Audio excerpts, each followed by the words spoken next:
La lecture de presse du jour sur Alliance 92. Fodine Ravalman Anambulati Atwat Rasulndraibe Peri, éducation corrompue à 56% selon Transparency International. Les deux grands titres ici de Courrier de Madagascar. Vous avez compris, vous êtes à l'heure de la lecture de presse. De son éditorial, par contre, ici, à Courrier de Madagascar, à travers ce titre responsable au moins, beaucoup à dire et beaucoup à réfléchir également à travers cet éditorial pour expliquer la pauvreté des Malgaches. Andrazuel a déclaré au micro d'une journaliste de RFI avant-hier, Madagascar a toujours été un pays pauvre. Plusieurs Malgaches ont été chômeurs de grand-père en père et de père en fils. Moi, je ne pense pas que c'est à cause de la transition, c'est à cause du non-partage équitable des richesses.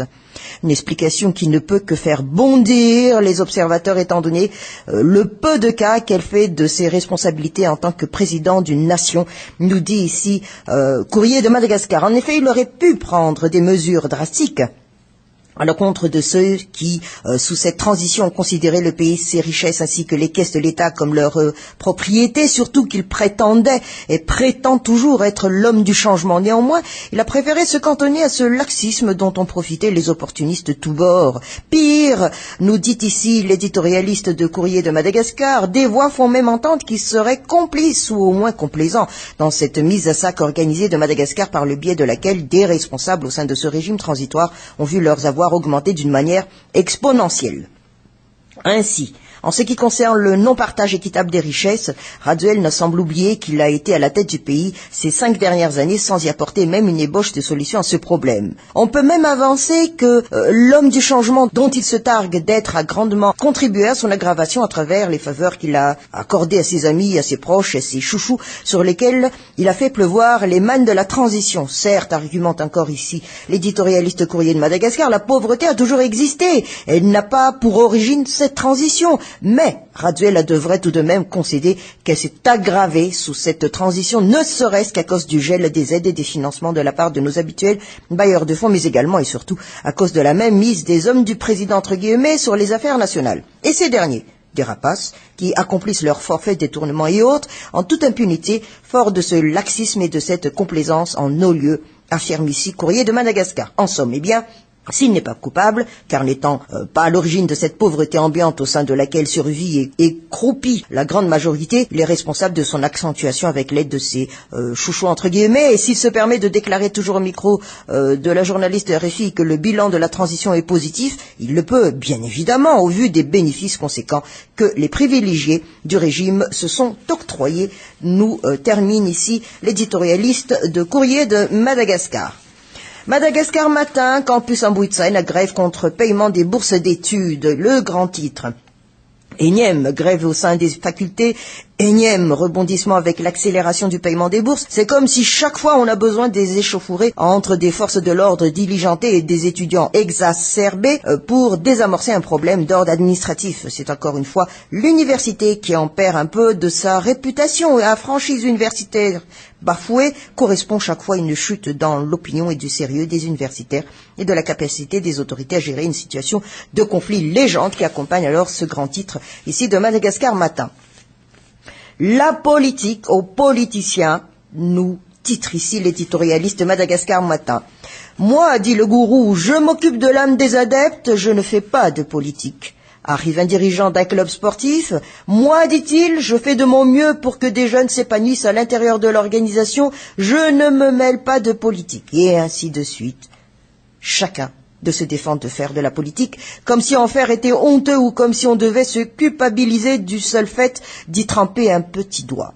Or, par ailleurs, non seulement les recruteurs des partis utilisent souvent en argument « si tu te désintéresses de la politique, de son côté, elle ne se désintéresse pas de toi et se mêle tout le temps de ton quotidien ». Mais de plus, instinctivement, nombreux sont ceux qui sentent ce besoin d'y mettre leur grain de sel, en ayant conscience de la vanité du peu de moyens, à moins de se laisser embriguer dans un militantisme partisan. Ces nombreux-là, en réalité, concrétisent l'opinion. Question ici posée par l'éditorialiste de Madagascar Matin. L'opinion est-elle agissante ou fait-elle simplement l'objet d'une récupération pour servir d'outil de manipulation ? Tout le jeu politique se noue à cet effet, pour enrichir à chacun son rôle dans le spectacle de la marche de l'État. Et ici, à l'éditorialiste de revenir sur le mot. Le spectacle devient grande cacophonie lorsqu'en dehors de ceux qui font de la politique une activité clairement déclarée, tous veulent faire entendre leur voix. Et c'est sans aucun doute une forme idéale de démocratie, mais on n'en possède pas encore la formule d'une application sans risque de verser dans une anarchie. La démocratie telle qu'on la pratique dans sa version représentative n'est qu'un avorton d'un avatar.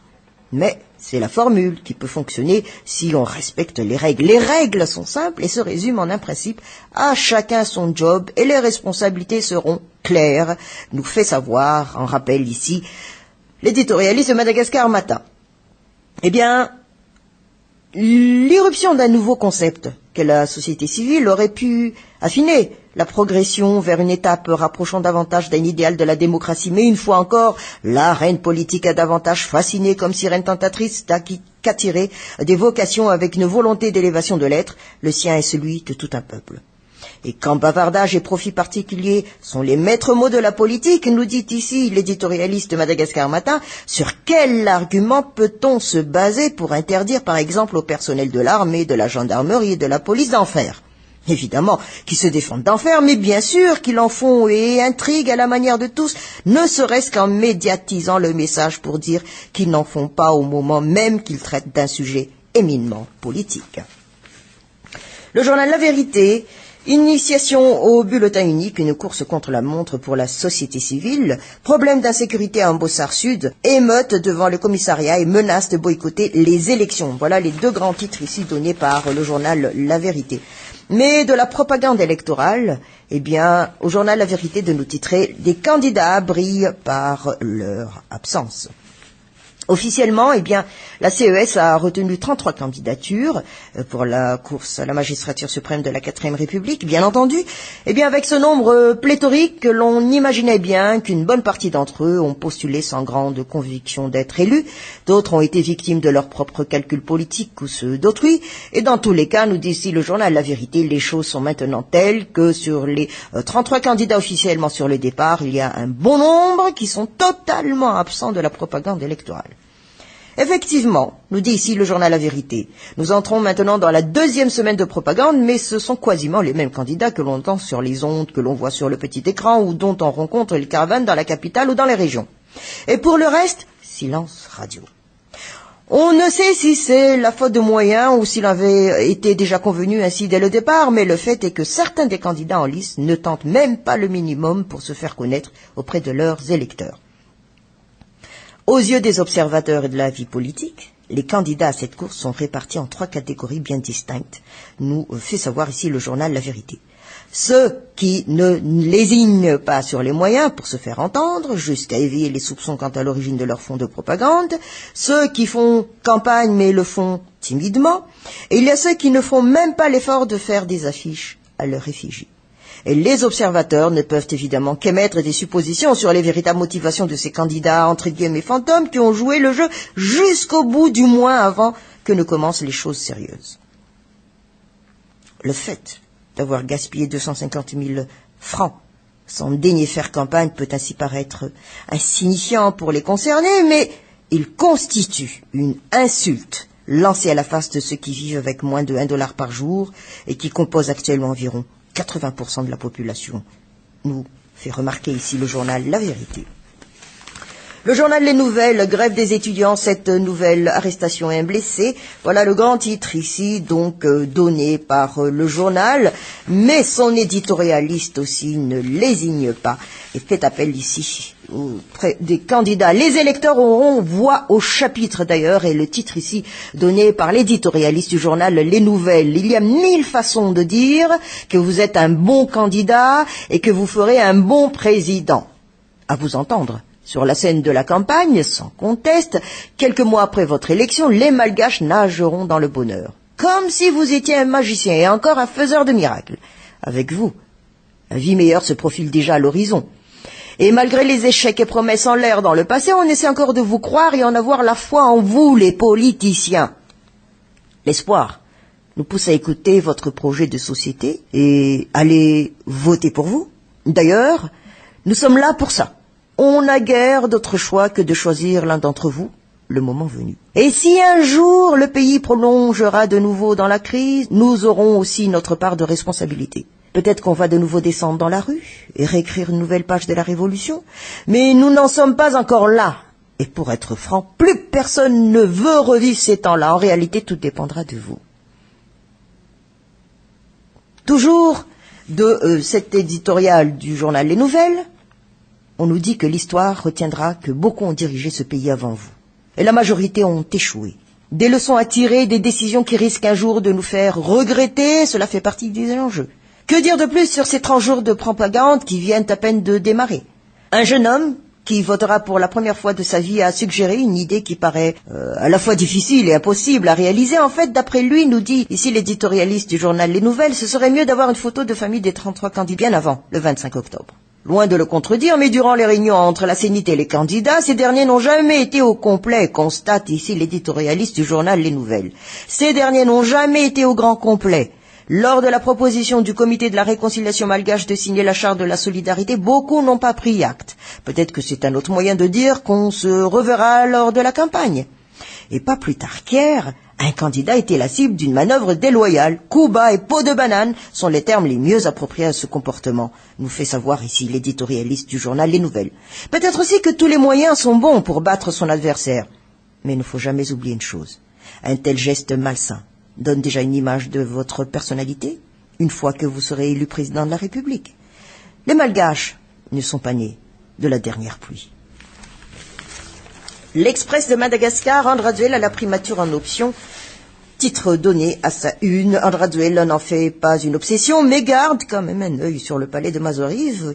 Il l'a plus ou moins avoué au micro de RFI hier, une option qui passe par une majorité de l'Assemblée nationale. C'est le grand titre ici donné. Mais de la présidentielle, le budget de sécurisation adopté, nous titre ici le journal L'Express de Madagascar. Et c'est fait, donc, que le ministère des Finances et du Budget a finalement terminé de peaufiner la procédure pour débloquer les fonds destinés aux forces de l'ordre pour la sécurisation du processus électoral. Et puis hier, donc, a été adopté, c'était lors du Conseil de gouvernement hebdomadaire, le projet de décret portant virement de crédit au budget d'exécution 2013 du secrétariat d'État chargé de la gendarmerie nationale. Donc, joint hier au téléphone, le général Rangenzar, secrétaire d'État à la gendarmerie nationale, a affirmé que ce décret concerne effectivement le budget pour la sécurisation des élections.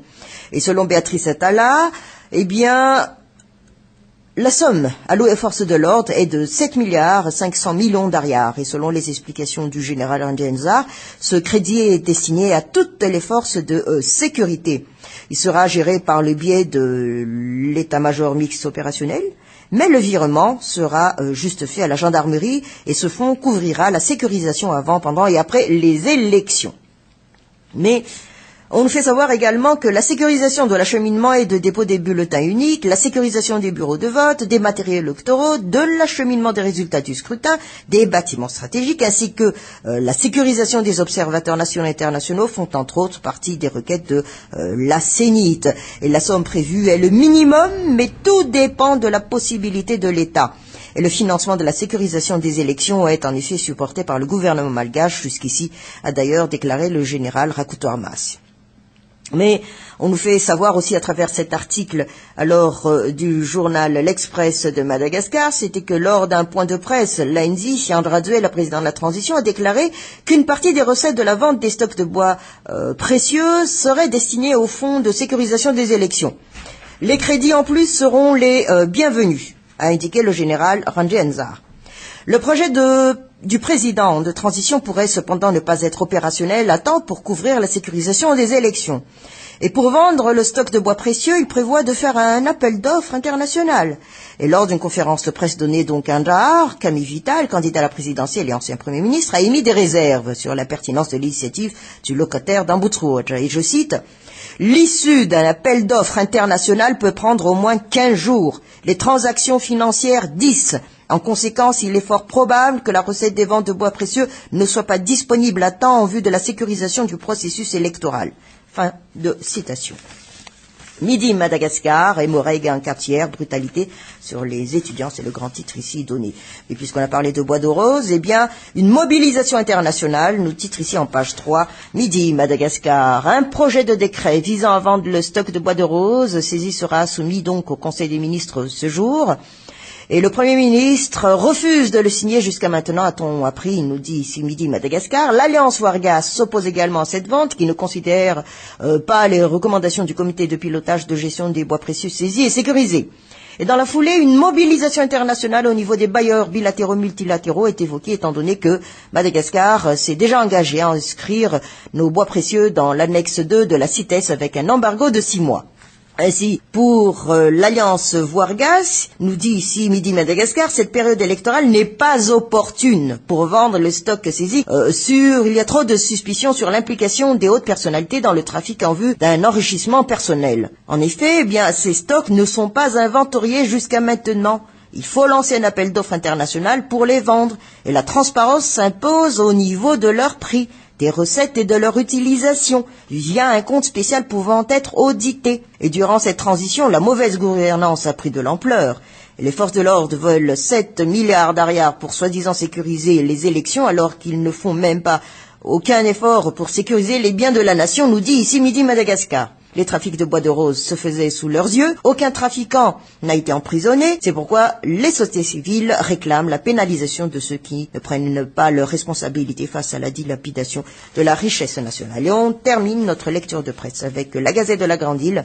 Alliance de 31 candidats, tous contre une victoire au premier tour. Voilà, c'est le grand titre donné. La légende qui accompagne ce titre face aux rumeurs persistantes d'une offensive du pro-Raduel de faire gagner Razor Mapian au premier tour. Les autres candidats se rapprochent pour faire face à l'éventualité.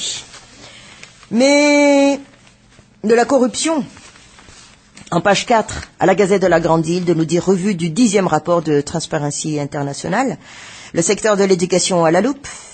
En effet, Transparency International, organisme anticorruption à l'échelle mondiale, consacre son dernier rapport essentiellement à des analyses rigoureuses visant à dénoncer toutes les formes de corruption recensées au niveau de ce même domaine, mais aussi à prévenir celles susceptibles de tenir davantage l'image de ce secteur, vu que celui-ci figure parmi les domaines les plus corrompus, du moins selon le présent rapport du Transparency International qui place donc l'éducation à la 7e place dans son top 10 pour le compte de cette année 2013.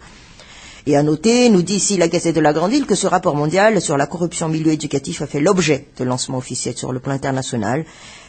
C'était dans la capitale hongroise.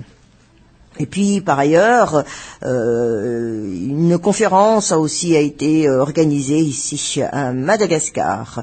Pour ce qui est de la Grande Île, alors, nous dit ici la Gazette de la Grande Île, il faut retenir que ce rapport mondial n'a pas prévu de rubrique particulière. Aussi, faudra-t-il se ressourcer donc auprès du Centre d'assistance juridique et d'action citoyenne, le CAJAC, pour s'informer de la situation qui y prévoit actuellement en matière de corruption dans le domaine de l'éducation. Plus concrètement, nous dit alors ici la Gazette de la Grande Île, en survolant le rapport d'activité du centre durant la période 2010 à 2013, eh bien, l'éducation se trouve à la 4e place parmi les secteurs les plus corrompus à Madagascar. Voilà ce qu'a affirmé ici donc le responsable au sein de la CAJAC. Et toujours selon ce responsable, le dernier rapport du Bureau indépendant anticorruption fait état de 67 cas en rapport direct ou flagrant avec le secteur de l'éducation parmi les 1064 cas de corruption recensés à travers toute l'île.